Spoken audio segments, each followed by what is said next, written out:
So just to get, I mean, we always like to get kind of the business models out of the way, but I kind of described it in the beginning. But when you meet someone on the street who has no idea about tech in London, how would you describe Number One Seed? So Number One Seed is it's the same model as a venture capital firm, but they are managing £100 million for a venture capital firm wouldn't be a big fund. They're managing 100 to 500 million. Typically, that would be the average ballpark for VCs in the Valley, New York, London, Germany, Israel. They're managing big sums of capital, and so this is where seed stage investing kind of not happened, is because those guys, the cost of them deploying any capital is vast. They have these big sums of capital, partners that are earning big sums of cash.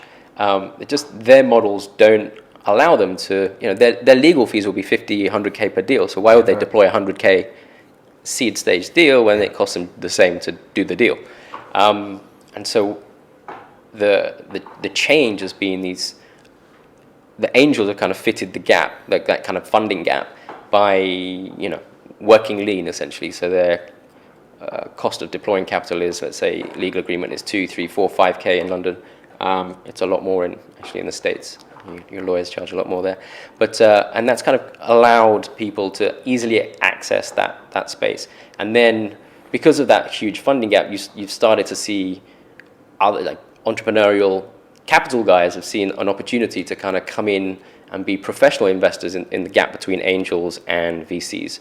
So the model is deploying capital, but it's finding a model that's efficient enough for them to say, all right, these are interesting companies, let's deploy capital and for it to be cheap enough for them to do that.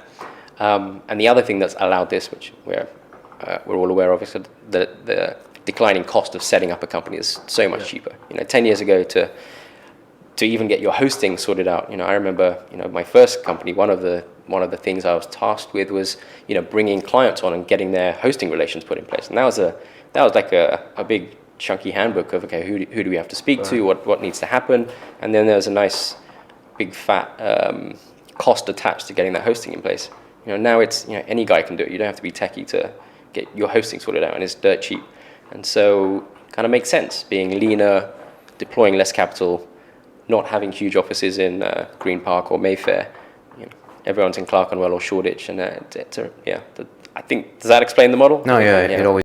Really interesting about London community, I find, is there's a lot of camaraderie. Entrepreneurs for government, they're really hacking the system. Could be a little like that. And you're talking about free flow of ideas.